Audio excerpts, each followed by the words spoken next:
Yeah, Thursday at 7:30, 7:36. Yep. Mm-hmm. So just by being on this call, you're already ahead of your time. Here it's Friday morning, 7:30 a.m. All right. That's right. I love it. So we are now moving on to, we're discussing the book Start With Why with Simon Sinek. Excellent. Yeah, so how great leaders inspire everyone to take action. Have you guys had a chance to have a look at it? Yes.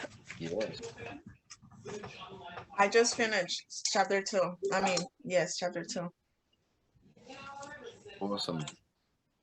Well done. Okay, so yeah, I thought it just made sense to just do to cover the preface and the introduction, and then part 1, which was chapters 1 and 2. And then next week we'll probably go for the 3 chapters. We'll do part 2 because it seems to lend itself to that quite well.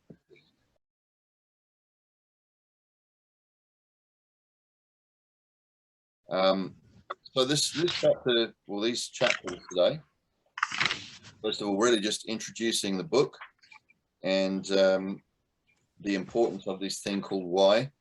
I first came across Simon Sinek a few years ago when he did the TED talk, and the one that went viral, which was all about the golden circle, which is pretty much the foundation of this book anyway. And he just well, it went viral. I mean, he was just so successful with that video. If you haven't seen it, I highly recommend it. It's a YouTube you can watch, and it's called The Golden Circle, I think. Or no, it's called I think actually he called it How Great Leaders Inspire Everyone to Take Action. But he talked in it about the golden circle, which was very powerful. And it really, like, I mean, I guess he was famous already probably in the States, but it really put him on the world map in terms of being a recognized author and speaker. And I find he's one of those authors who's just really easy to listen to. He's got a very engaging voice, very good presenter. He's always got good stories, and he's really on point. You know, he's enthusiastic and excited and energetic to listen to. So really, his preface is really just the power of why and how he discovered it, and how it sort of he decided to make himself a guinea pig and figure out why he was doing what he was doing, and then apply it to all the case studies that he's looking at. So his introduction, then why start with why. If we're starting with the wrong questions, if we don't understand the cause, then even the right answers will always steer us wrong eventually. So he talks about a naturally occurring pattern, a way of thinking, and he looked for the common threads among people who were recognized as leaders. And for instance, talked about the Wright brothers. So how did they succeed where a better equipped, better funded, and better educated team could not? And he put it down to the power of their cause, their mission, their vision. And he also then talked about Apple. He's a big fan of Apple, Steve Wozniak and Steve Jobs. And I've actually highlighted this section, this second sentence here. No matter how visionary or how brilliant a great idea or a great product isn't worth much if no one buys it. So it really comes down to your ability to influence and inspire people. And he looked for these patterns in these different companies and found, particularly with Apple, that they inspire and they start with why.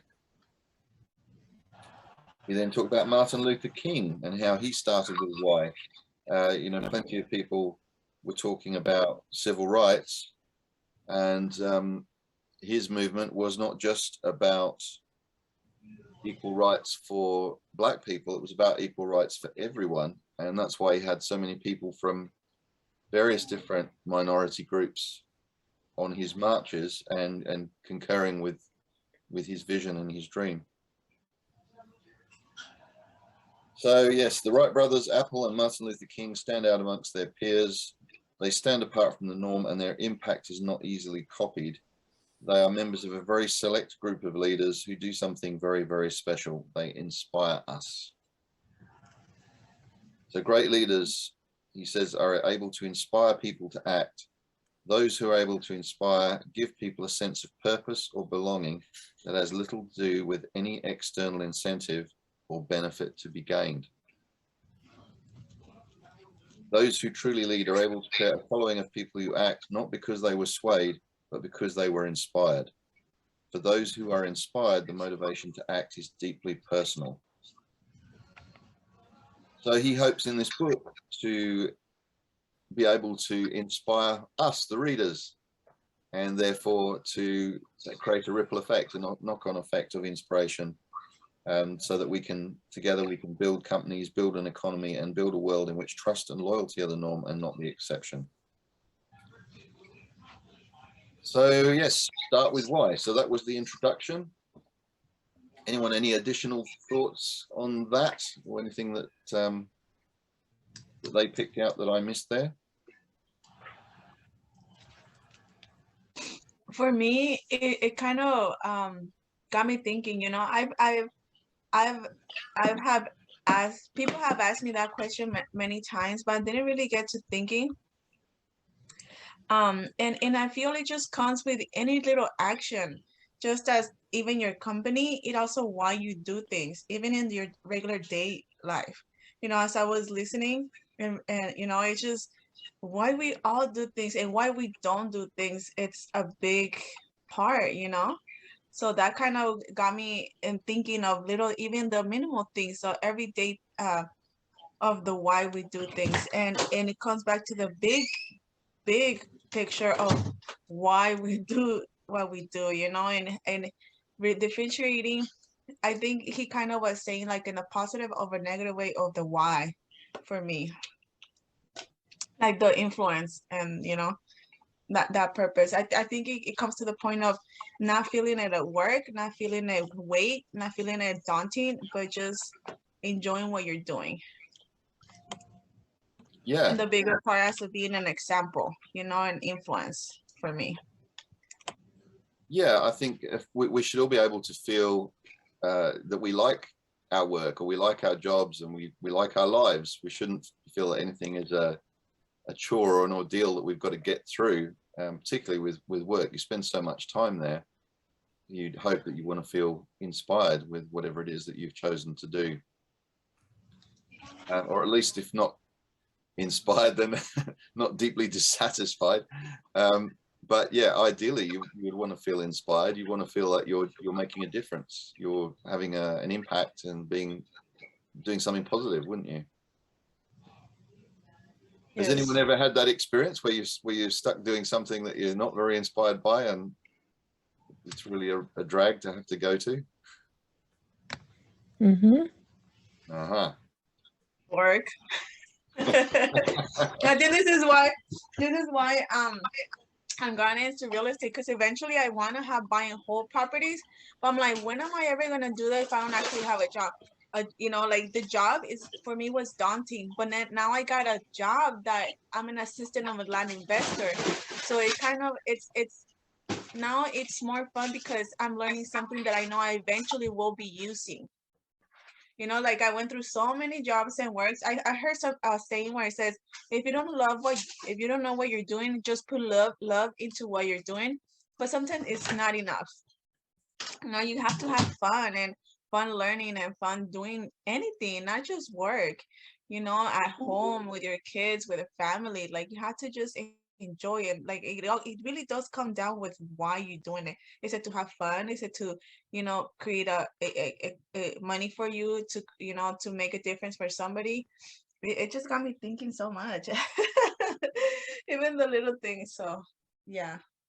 Well, I think realistically that there's points in our lives where we might have to take on a job that's not necessarily inspiring, but we need to pay the bills, so we need some sort of income. And but then it comes down to attitude, doesn't it? To you can shift your perspective so that you can at least make the best of what it is that you're doing, and look for the positives in it, even if it's not particularly inspirational. It's a means to an end. So if you're there anyway, you may as well make the best of it, is the way I look at it. And you'd hope that then when you are able to choose and you put yourself in a better position, that you can find that line of work that does inspire you.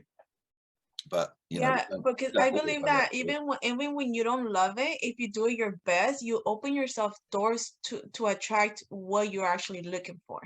Exactly.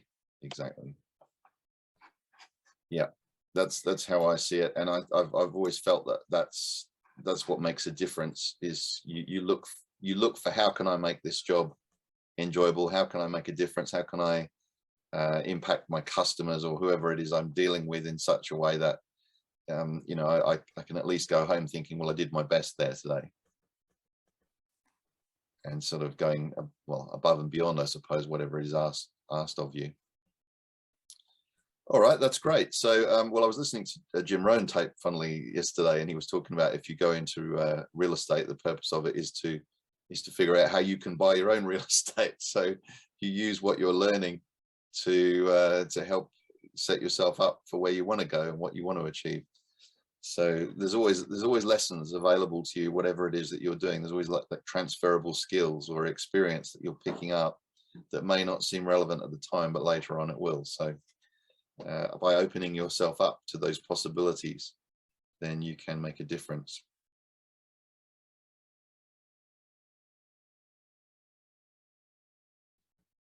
All right, so part one then, or chapter one of part one, a world that doesn't start with why.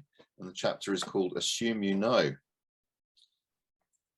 So this is all about making assumptions. We as human beings, we have a tendency to want to complete the story, you know, so we make up stories in our brain to explain things as to why people do what they do or why a situation is a certain way. We don't like the unknown, the loose ends. So if we don't have all the information, we tend to make it up. We'll tell ourselves a story, and we might be wrong. And he starts off with a little story there where he gives you enough facts that you would perhaps think that he was talking about JFK, and in fact he's talking about Adolf Hitler. So a 43-year-old man sworn in as the chief executive of his country, and his point there in doing that very cleverly is that you could easily assume that he was talking about JFK if you didn't have all the facts, and then he gives you the other crucial fact that makes you realize it's actually Adolf Hitler. So our behavior is then affected by our assumptions or our perceptions of the truth and what we think we know. And great example, you know, it used to be that everyone thought the world was flat and that you were going to fall off the end if you went to the end of it. So that rather limited world transport quite a bit. You're not going to go near the end, are you, for risk falling off? I mean, what happens then? Where do you go after that? Down? Well, it's not going to be a good place, is it? So once they realized the world wasn't flat and you could actually move around it, then things started to open up, and trade is the biggest thing that sort of allowed people to want to go exploring and connect with the next people, next cab on the rank, so to speak. So we look for those snippets of information to try to make sense of the world around us, and we can easily make bad decisions if we make false assumptions. But and we think we know why, but do we really?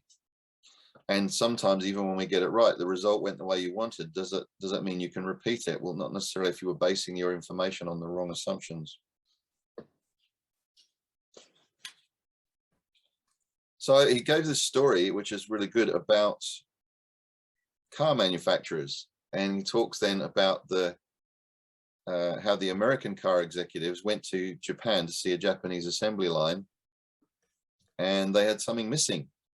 In the US, a line worker would take a rubber mallet and tap the edges of the door to ensure that it fitted perfectly, and they didn't have that in Japan. Why? Can anyone remember from the book? The Japanese got it right the first time. Exactly. A big lesson in that, isn't there? And this is what I love about Simon Sinek. He always gives these examples that are really kind of visual and really right on point, because you could apply that to so many other situations, so many other industries where we look for the rubber mallet to try and resolve the situation that we've stuffed up. We've created something that's not quite perfect. And so we have to then come up with a system or a process that fixes it. And so we're actually addressing a symptom rather than the problem. Whereas the Japanese went straight to the problem and said, well, let's just design it right in the first place, and we won't need a mallet to go and tap it into place at the end.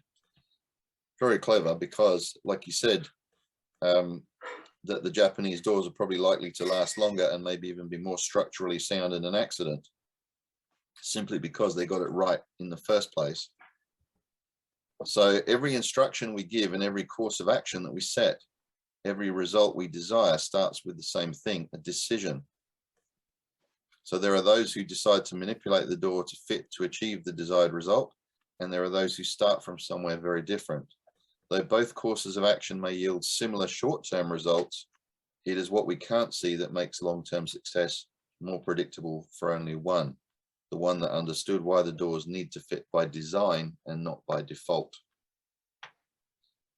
Anyone think of any other situations where they've addressed the symptom rather than the problem? You know, they had to do your equivalent of tapping the door in rather than fixing it in the first place, getting it right in the first place.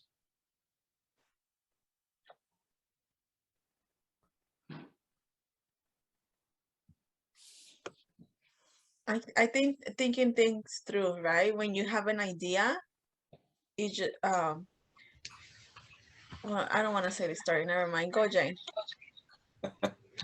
Oh, okay. Yeah, I was just going to say, oddly enough, I think relationships, Oh, yes. especially like romantic relationships, it's like, wouldn't you think you would really get to know someone instead of leaping before you look into things? Absolutely spot on, Jane. Well observed. My teacher at school, my German teacher, I always remember this. He used to tell awful bad dad jokes, and he talked about the girl who's the bride who's going up the aisle as she's approaching getting married. You're walking up the aisle ready to get married. She's thinking in her mind, I've got to get this right now. I've just got to concentrate on three things: I'll alter him. I'll alter him. I'll alter him. So, how many? I know, this is a terrible dad joke, teller. I like that. How many people go into a marriage thinking that they're going to alter the other person or fix them? Yeah, that, you know, he's got potential, but if I can just change these few things about him, then he'll be perfect. Isn't that exactly what you said? The rubber mallet. Yeah. Looking to shave off the rough edges. And isn't it funny how you see these patterns repeating? I saw my daughter do exactly the same thing, go and find a bloke that she thought she could fix. That didn't go so well. Did she actually get married? No, she had a child with him though. So Oh, okay. So they're joined for a long time. well, no, they don't have anything to do with each other, but she split up with him after a year, so then met another. Oh, I see. He doesn't come. Since met has taken on the role of father and is doing a great job. But the first guy was definitely not one that I would have picked for her. Oh my goodness, yeah. More than a little tap with a rubber mallet required on that one, I think. I think that was a round peg trying to fit into a square hole. Yes, great observation there, Jane. Well done. Anyone else got any thoughts on that? Any other round rubber mallet examples they can think of? Business Business as well. For sure. I think business, we're often trying to fix the symptom rather than the problem. Trying to address how do we get this thing back on track instead of getting it right at its root cause. We try and put a system or a process in place to control something that we wouldn't need if we got it right the first time. How about COVID? Well, yes. Yeah, I suppose. I mean, really, that's things like masks and social distancing and all that sort of stuff. It was okay that let's put a band-aid on it until we can figure out the real solution, and that was them working on genetic research to try and come up with how they could come up with the vaccine, I guess, that would be that you wouldn't need then the masks and all the other stuff. But yeah, And how about they just discovered with the research that this booster, the second booster, would give a person anywhere from 3 to 4 extra months of coverage. yeah. It's like Extra what? months of what? Coverage of immunity. I think with that situation, that's one where certainly the World Health Organizations were all tirelessly working on trying to come up with the thing that would fix it right at its root cause, but it just knocked everyone by surprise, didn't it? They just weren't ready for that. And although you wonder, I suppose there's so many of these things when you look back over the last few years. We've had Ebola and we've had SARS and one thing after another, that perhaps there should have been more funding allocated to that sort of research, more prevention rather than having to come up with something after the event. So yeah, that is another good example.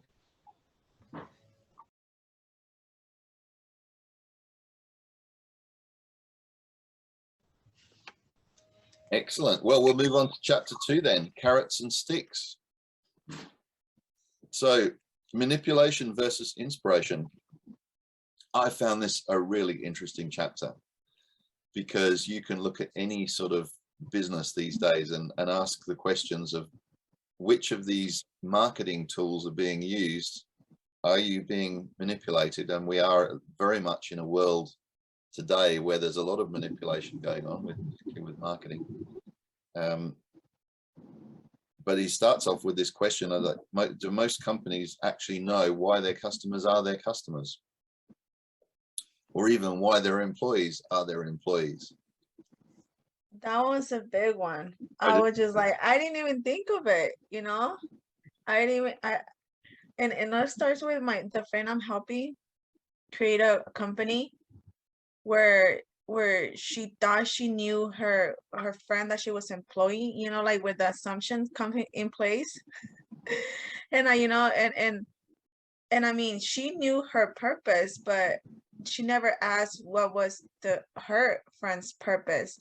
And when I was reading this, I was just like, I had to tell her. She's like, oh, I never thought of that. You know, it's like, I mean, you knew what you wanted, but do you really knew what she wanted? I think this is why you're not getting her efficiency. You know, that is very, very like eye-opening for me. Yeah. So many companies do not know who their customers really are or should be, who they're actually targeting, and even the customers they've already got. Why did those customers choose them? And like he says, I love this story about the toothpaste, is that there is so many different options available to all of us. And I think back to, for instance, buying a mobile phone. You know, when you go into the mobile phone shop and you look around the different companies, the different models, the different plans, trying to compare all the different plans, I remember just about causing a nervous breakdown because you how much you're trying. I want to get this right, but which is the right one to choose? You know, there's so many different options that it actually causes you stress trying to figure out what's the right thing to do. And there's really, in a lot of cases, is not much difference between the different companies, the different options. Whatever it is that you're offering as a product or a service, there are other people offering the same thing and maybe offering it cheaper, maybe offering it better. So why do people choose to do business with you? Ultimately, I think it's been said that we choose to do business with people we know, like, and trust. And if we can build that, then, you know, that rapport with our customers, that's probably the most likely thing that's going to build brand loyalty, rather than it just being a selection of A versus B. Because when A and B are pretty much the same thing, and even C and D are not far different either, what are the differentiating factors? So we look at his examples in this chapter about the ways that you can influence human behavior. You can manipulate it, or you can inspire it. So most of the examples that he gives are manipulations. So for instance, price. Start talking about price. Now that's a big one, isn't it? How often do we find that? Oh, well, we'll do it cheaper than the opposition. I used to work for a retail chain here years ago, where I was a deputy store manager, and one of my jobs was to go into the local competition, the other big retail discount store, and select a load of products and actually buy them from the other store, so that I had a docket, I had the proof of purchase, and I had a shopping trolley full of items that had been pre-selected from around the store. And then I would load up another shopping trolley with those exact same items from our store, run them through the checkout, and then get the two receipts blown up so that they were A4 size, and shrink wrap the trolley, shrink wrap the two trolleys with our price and the receipt blown up large so you could read it, and the competitor's price, so you could see a shopping trolley load of items and you could see the difference between the two. And that was one of my jobs every week, was to go around and do that run to the other store and buy all these items, and then prove to our customers, and then talk about it on the PA as people came into the store. You can see the shopping trolley at the front, tells the story, you know, there's what our competitors are charging and here's what we're charging. And, you know, over a shopping trolley load, it might be a difference of $30 or $40, you know, which is a lot of money when some of them are maybe only a couple of dollars difference, but it all added up. That was the point. I used to love it when we'd get the visiting executives from the other company, who, by the way, I used to work for as well, so that was even more fun. I'd give them a warm welcome when they came into the store over the tannoy. They're in here checking out our lower prices. So yes, price is a big game, isn't it? But it's not necessarily the smartest, because you can have a race to the bottom. You can cut your prices so much to try and undercut the competition that you end up losing money. And very often they do that. You know, they have what's called loss leaders. So they'll have a product that's deliberately sold at a loss just to bring you into the store, so that you then buy all the other items while you're in there that are at the full margin. And that way you can make back the loss, you know, and more, because you've brought the customer into your store rather than into your competitor. So that's quite a common one, is to pick the products that you know everyone really wants and discount those just to get them into your store, and on the hope that once they're in there, they won't just buy that thing, they'll buy all the other stuff. Talking about prices, man, Black Friday is not a sale anymore.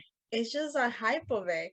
You know, it's like I've noticed, I think 2 or 3 times I try to go for it, but it wasn't on purpose, because one of the time I was trying to get a TV, so we were looking a couple of times in a couple of places. 1 week before, the TV we wanted was lower a week before than Black Friday. Black Friday went all the way up, and it supposedly the sale was higher than the week before. I was like, WTF, you know, I'm like, are you serious? Like, making this big old sale, but it's totally more expensive than last week. And after that, I was like, oh, no more freaking Black Friday for me, you know? That is a big one. Yeah, and then you feel ripped off as a customer, don't you? If like the price has been advertised at one thing, and then a week later you're seeing it even cheaper. And a lot of people don't notice, because they wait for 1 or 2 months or 3 months or even the whole year ahead to be able to go buy that. And you cannot notice the immediate change if you're not there like a week before. You can't see that. And understanding the energy, the moon and all of that, like the new moon, you know, the new moon it's a low energy. So people are just like, you know, low on energy. And then the high moon, and I think that's also a type of manipulation, where you know their excitement, their hype and all that, and plus the paycheck time, you know, where I'm understanding how sales are working with this all low and high energy. and the cycles of the moon and stuff. That's crazy. Yeah, there's so much psychology goes into these things these days. That's a good pickup, Yanni. And how do you feel when you find out that you've been manipulated? Oh my God. It not great, of course. You know, and it just kind of, I mean, the more I think, the more I read, you know, is the more I know I don't know anything. And it's just making me want to get to know me more, you know, because as long as I know who I am and not go through my emotions, understanding that emotions are there to uh keep me aware of something, what's going on, what am I not liking, you know, because like I said, the shopping, every time I didn't feel good, I went shopping, you know, just this itself, it's just motivating to get to know myself more, even deeper, or why I do things and why do I feel things, or why do I feel the need. And most of the time, why do I feel the need? Because that, I think, is what big companies use when you think you need, when you feel you need. And that's just the downfall of a lot of things. Like Jane said, even in relationships. Yeah, for sure. Yeah, well, there's some retail chains here that are absolutely brilliant at it, and one of them is a company called Bunnings, and they're a hardware store. And you go into there and you come out, like, it's almost impossible to go in there with just the thing you went in there to buy. You almost always see something else and go, oh, I've not had one of these, and how did I live without one before? Suddenly you come out with a few extra things that you hadn't intended to buy. They're just renowned for it. It's brilliant. And then it is useful stuff. You always end up coming back with things that are useful as well, but you just sort of, I didn't go in there to buy that at all. You had that experience, Stan? Yeah. And So, I also read somewhere that the stores are also accommodated to a way you want to buy more things. Like the more expensive stuff, they're right on your eyesight. You know, yeah. you know, the people that pay more to be promoted, they're right on the eyeside. The people that pay less to have that thing on the shelf are at the bottom, all the way at the top. And you know, be able to kind of guide you to where you kind of want to. That itself, first, I don't go grocery shopping when I'm hungry, first of all, you know, Very because you want sensible. everything. Yeah. And then second, I have to have a list, because then if I go get milk, I just see all this stuff and I come out without the milk, you know. So those are two things that I've changed. Not going when I'm hungry, and with the list, because I'm like, first I get with the list, and if I need anything else or I see something else, like, no, I don't need that. No, I don't. I kind of feel like I have to go like a horse, you know, when you have those things for the eyes where you cannot look anywhere Blinkers. else. Yep. Blinkers. Yeah, we've got a Yeah. company like that in Perth as well, that well, in Australia, Aldi, and they have the most peculiar collection of random items in these sort of central dump bins. You go in there to look around the food part of the store, and then you walk into the middle of the store usually, and it's got all these dump bins with all these. So you could have a record player next to a tent, next to a children's book, and next to an outdoor toilet or something, and you're like, so there's no sort of, it doesn't appear to be any sense to how these things are all just sort of thrown in, but you find yourself looking just to see what they've got on, what have they got in this week, you know. So you end up buying stuff that you had no intention of coming out with. So it is very clever, and like you say, the companies, a lot of them do pay to have their products positioned in certain places, either at the eye level or at the bottom of the shelf or wherever, so that you either buy more, or it's you're influenced to make that purchase rather than purchasing the one from a competitor. Even yesterday, I was trying to get some wipes, and they were like $1.18, and then there was 3 for $5. I'm like, together. I was like, wait, that does not, the math does not add up here. 3 for $5, or individually 118 each. I'm like, am I? You know what I mean? Like you Yeah. automatically now assume that when they're in package, it's less expensive, but that's messed up. Well, the other thing I always find is that you're going to try compare these products, and you'll find one's in milliliters and one's in kilograms or something, and you're like, oh, how can I work out comparison? You know, you make it deliberately so confusing that you couldn't even, you'd need a calculator and you'd need to have Google there or something to be able to figure out what am I comparing apples with apples here. Yeah. Anyway, price. So price is a big one, isn't it? So, and I've highlighted this right at the end of that particular section. Is price always costs something? The question is, how much are you willing to pay for the money you make? I thought that was a very interesting question, because you really are buying the custom, aren't you? By dropping the price. Right. Yep. Yeah. I'm really understanding when I started with real estate, somebody told me if you don't have money to invest, you have time, which is educating yourself, you know. And it comes back to everything else. Like you either pay, like you were saying right now, so you choose where you want to spend it because your money, but at the same time, your time or money. I mean, like the towels I was saying. I mean, you either I spend the money just not to think, or actually spend the time to figure out what benefits me. Did I explain myself? Right? So there's a time or money, and that's crazy. Yes, we have to be more and more aware as customers of when we're being manipulated by these companies. And so another one is promotions. It goes on to promotions next. So things like the 2-for-1, like you just said, Yanni, or the free toy inside, that are such common manipulations that we often forget that we're being manipulated in the first place. I'm a sucker for that one. You know, going to buy a drink in the service station, and it's, you know, one is $2, and then it's, oh, but if you buy 3, you know, it's a different price, and you go, oh, hang on, well, I probably will drink one later, so yeah, I'll get 2 or 3, or, you know, and I only really wanted 1, but you end up buying the extras, don't you? Because you feel you'd be stupid to pay the higher price for just the one. Yes. And they've got you actually think about drinking one later, Tony. I just buy them all 3. I don't care if I'm gonna drink later or not. You are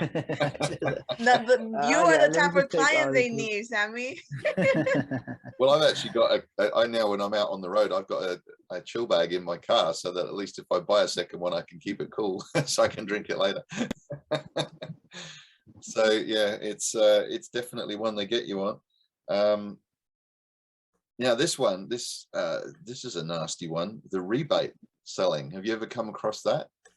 Where you buy something and there's, oh yeah, but if you send this coupon off to so-and-so, you get, you know, $40 back or whatever it is. But they say here 40% of those customers never get the lower price they thought they were paying because, and I thought this was interesting, he said, call it a tax on the disorganized, but retailers rely on it. Most people won't actually get around to filling in the coupon or sending off, posting off, whatever it is, to claim the money back that they were supposed to get. Because of the emotion, they bought because of the emotion. They didn't think it through, right? It was like the emotion of, oh yeah, I'm gonna, even though you wanted that other product, but because of the saving, it's an emotion that they manipulate. Because they know if you got through the emotion, by just the emotion, they know you're that type of person that are not gonna follow through after you already made a decision with an emotion because you didn't thinking through. That's crazy. Oh and what bigger emotion than the next one? Fear. So, and this new word that's come in, FOMO, you know, fear of missing out, is a huge one, isn't it? Well, I better buy that because I don't want to be the one who missed out on it. And then you realize they come out with the same cell, you know, or a kind of a similar cell. You're like, really? And I think that there's such a setup from such a young age. If you think about how when you were a child, how often that you had to go to bed because you had school the next day. And so at such a young age, that fear of missing out that seed is planted. And so you find yourself saying, oh, well, when I get older, I'll be able to stay up. And when I get older, I'll be able to drive a car, and I'll be able to drink at a bar, and I'll be able to do this and that. And this, you're in the mode of filling something, you know, and again, it's the fear of missing out. And the retailers just, the psychiatrists,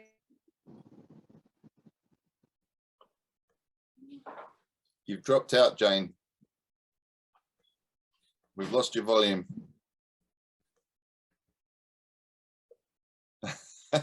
Sorry. I still can't hear you. Yeah, I thought it was me. Try it. sorry, no, it's just my connection. Oh, okay. Little instability there. Just missed the last part of what you said there. Yeah, I'm not sure. No, I just said, you know, the retailers, you know, they employ the psychologists that say, well, and advertisers, they probably don't even employ the psychologists anymore, because advertisers are just so slick in knowing the human mind and the needs and what's missing, and push that missing button, and you got yourself a sale. Yeah, especially as you said before with children, it's you know, if they're not conforming, if they're not wearing the in vogue running shoes, or the, you know, hoodie or the rashi top or whatever it is, then they actually feel inferior or inadequate. And Yeah. that's starting with kids at school. It's very unsettling, really, when you think about that. Very much. That Yeah. people should feel that they're being judged by the clothes that they're wearing. So Jane, where you were saying that about the fear of staying up late, this and that, so subconsciously, because the kids cannot, I mean, choose to stay up, they already programmed in their mind that that's what they're going to do when they're older, right? That's what you meant. Absolutely. So this So is why we do things. The yearning starts. Yeah, the yearning starts at a young age. You know, there's a need that's going unfulfilled. It's like, oh man, you know. And then, you know, in my neck of the woods in upstate New York, when there would be a snow day, and it's like, great, no school. It's like we're anything that gives us freedom. And so the marketers, retailers, they just look at us and say, okay, fear of missing out, freedom, offer them, you know, fill their needs through the product, and you got yourself a sale.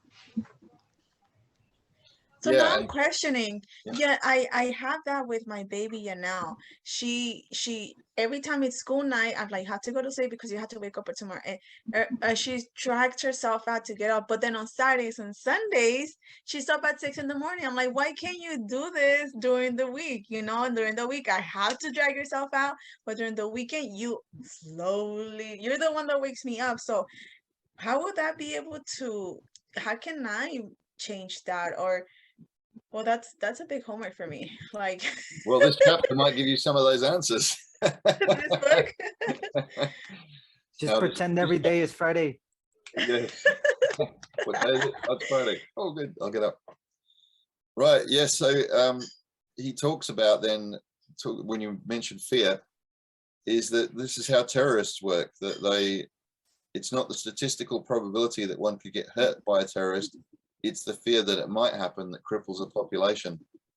So fear is a big weapon used by governments to intimidate people, and by terrorist organizations and things like that. So fear is a very, very powerful motivating force, and therefore it's very easy to use to manipulate people when you feel like you've got a gun to your head. And he talks about the bank holdup. You know, if you went in and used a banana, you'd still get prosecuted for because of the fact that you've put fear into the tellers, into their minds, by threatening them that you've got a gun in your pocket, even if it's just a banana. So then Aspirations is the next one. And he says, I always joke you can get someone to buy a gym membership with an aspirational message, but to get them to go 3 days a week requires a bit of inspiration. Isn't that true? Yeah. Yep. It comes down to this one key word that Jim Rohn talks about a lot too, discipline. We aspire, we want the result that we know that going to the gym would give us. We just don't want to be disciplined to actually go there and do the work. And whether it's gyms or anything else, you could say the same about habits that you're trying to change, whether it's school children or employees in the workplace, or even just in our own home, you know, keeping the place tidy and that sort of thing. It's all about discipline, isn't it? So if we can get our disciplines in place, and we've just gone through the book Atomic Habits with James Clear. If you can use discipline in one area, it can have a knock-on effect. And there's that video of the American, I think he's a retired army general, talking about the importance of making your bed in the morning. You know, you get up and the first thing you do is make your bed. You've disciplined yourself that, right, the sleeping period is now over and I'm now up and at it for the day. And just by that one simple action of disciplining yourself to make the bed, it sets you up psychologically to discipline yourself to do the other things that you know you need to do, whether it's go for a walk or eat an apple or whatever it is you're supposed to do that day. You're more likely to follow through because you've got that basic discipline in place. If you haven't seen that, momentum. Quite a powerful one. I can't think what it's called, but it's about a general talking about the importance of making your bed in the morning. So yeah, build momentum. Exactly, Jose, that's a very good point. So, and this he said, talked about a management consultant friend of his who was hired by $1 billion company to help fulfill its goals and aspirations. But he said they're always drawn to the cheaper option over the better long-term solution. They never have the time or money to do it right the first time, she said of her client, but they always have the time and money to do it again. So back to that rubber mallet example, isn't it? You know, get it right. Yeah. Or just try and fix what you've stuffed up. Peer pressure. Well, we were just talking about that with children at school. Isn't that a big one? Peer pressure and feeling the need to conform, to fit in. Huge one. And how they use celebrities to help sell a product. You know, if Ronaldo wears this watch, then it's good enough for me. I better get one because Ronaldo's wearing one, or David Beckham, or whoever the celebrity is. So that's why they invented influencers, right? Exactly. Yeah, there was just I caught I was flicking through YouTube last night, and there was one about, there was a video there about a girl who's got herself in trouble because she's an influencer, and she was trying to use her position to get free meals all down the east coast of Australia. They're like, who are you to get free meals? You know, it's a good one if you can get away with it, though, isn't it? You know, I'm famous. I've got you know, 1 million Instagram followers or whatever it is. So give me a free dinner. Which movies have you been in? I would ask if you're famous. Yeah. Talking about different type of famous. Yes. I would be like, man, give me the food money and get me in the movie you're in, you know? I'd be like, man, go get me acting with you. There's even been stories of people who look like someone famous, and they've used that as they pretend to be that person so they can get the special deal or the discount or the prime seat at the restaurant or something. Clever, I think isn't it? it applies if they offer it to you, right? But like if you're asking for it, Yeah, then you're being manipulative and sneaky. Yeah, it's just awful. All right, novelty. So also known as innovation. So this is an interesting one, isn't it? Are you just coming up with the same thing? And he ended up talking about the toothpaste example. You know, if you want to keep your product in the minds of the customers, you got to keep freshening it up somehow. You know, coming up with a new variety, and you see that how many different ways can you, or different ingredients can you add to a can of soft drink? You know, let's say Coke or Pepsi. How many different varieties have they got? They've got, you know, the vanilla one, you've got the zero one, the diet one, the no sugar one, this one's got extra energy in it, whatever. So all these different things, and you end up with 27, well, I think it was 32 different varieties of toothpaste, and that's just one brand. So what does your competition do to keep up? And then suddenly you've got a wall of toothpaste to choose from, and you're going, I don't know what to buy. Yeah.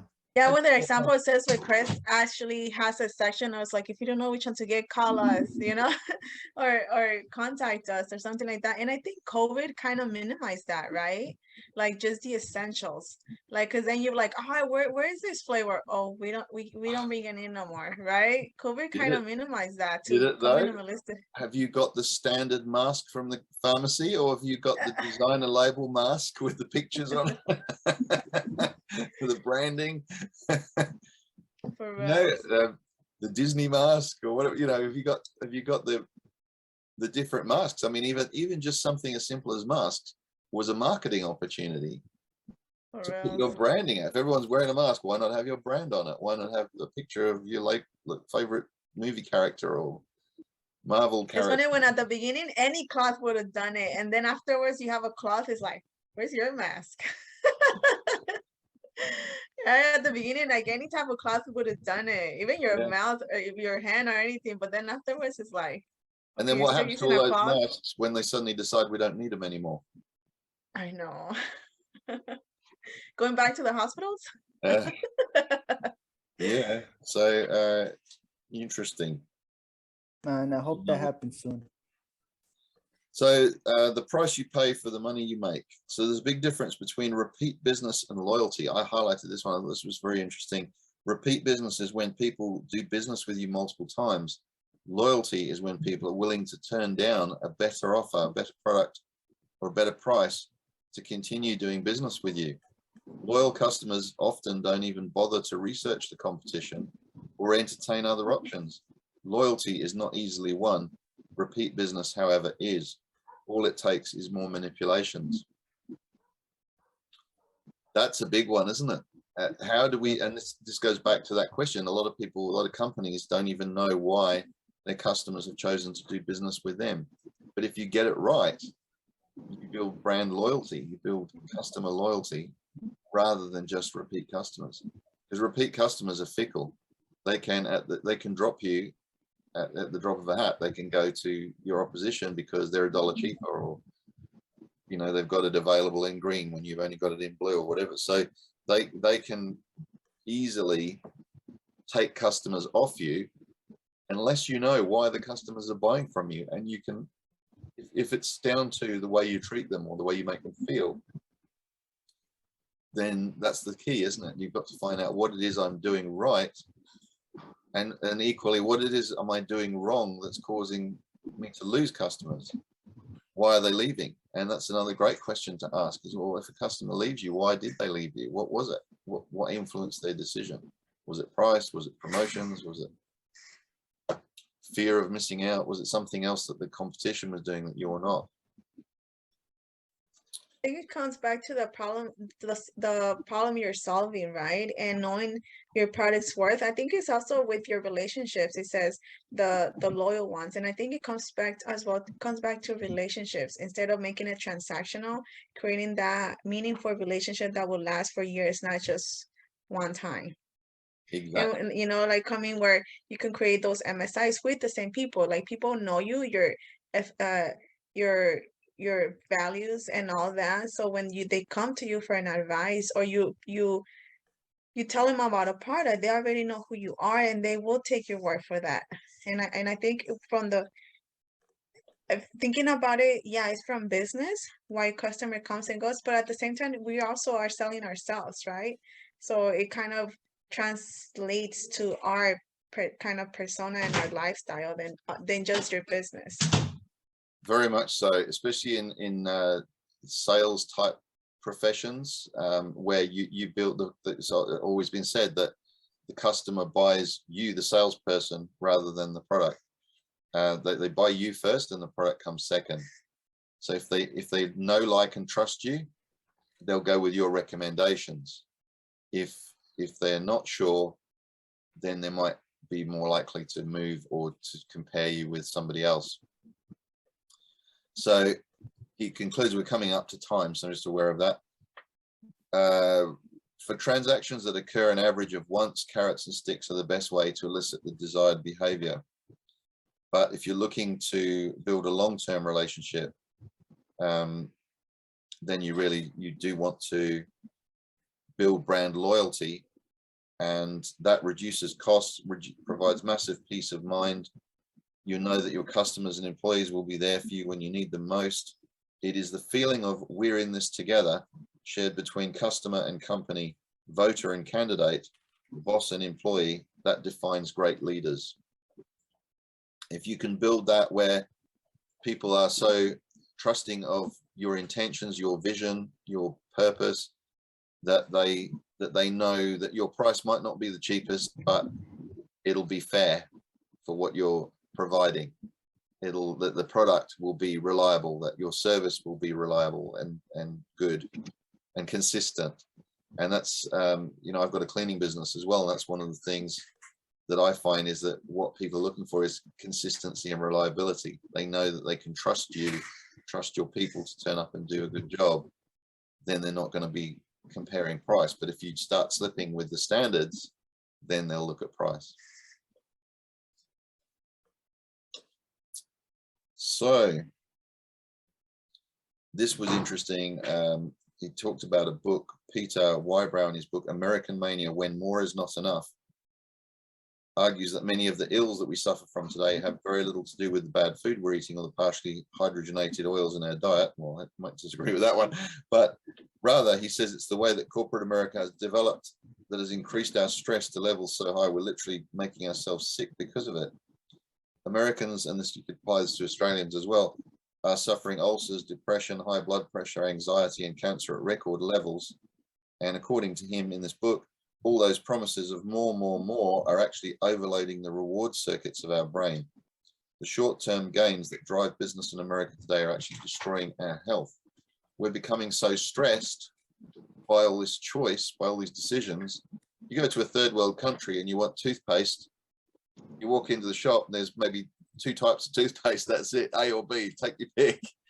You go into an America or an Australian store and you've got a whole wall of toothpaste to choose from, and it makes you stressed because you're like, I've got to get this right. What if I pick the wrong one?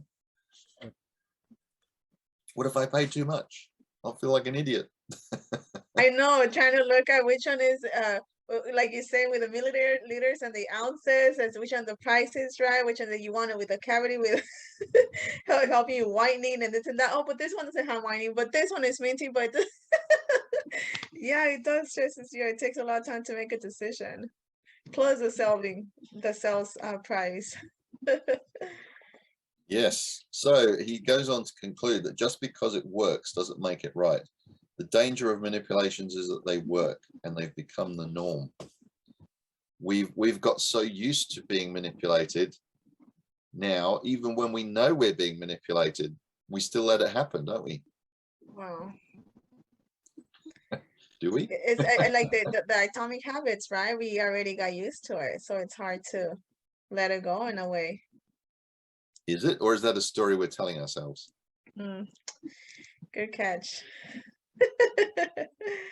You never know. I mean, at least I think the big thing about Simon Sinek in this book is he makes you, in this chapter anyway, he makes you really aware of that. You're looking out for, hang on, what are they doing here? Am I being psychologically manipulated? Of course we are. We know it's going on all the time.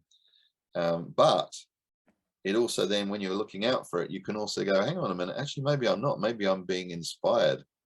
And that's what he's going to come to next, is how to get it right. So this was part 1, chapter 1 and 2 was all about manipulations are the norm.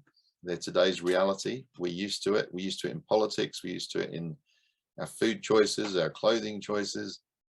Pretty much every product we buy, every service we hire, manipulations are the norm.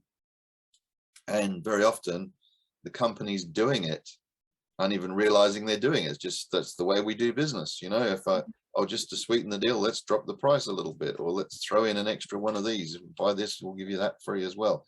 it's become the way of cementing the deal, the way of, we think, building brand loyalty. But is it building brand loyalty? Not necessarily.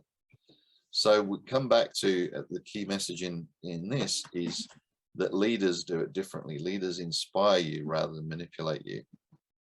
And that's what we're going to come to next in his golden circle example. So for next week, we will be going on to part 2. And that is an alternative perspective. Amazing.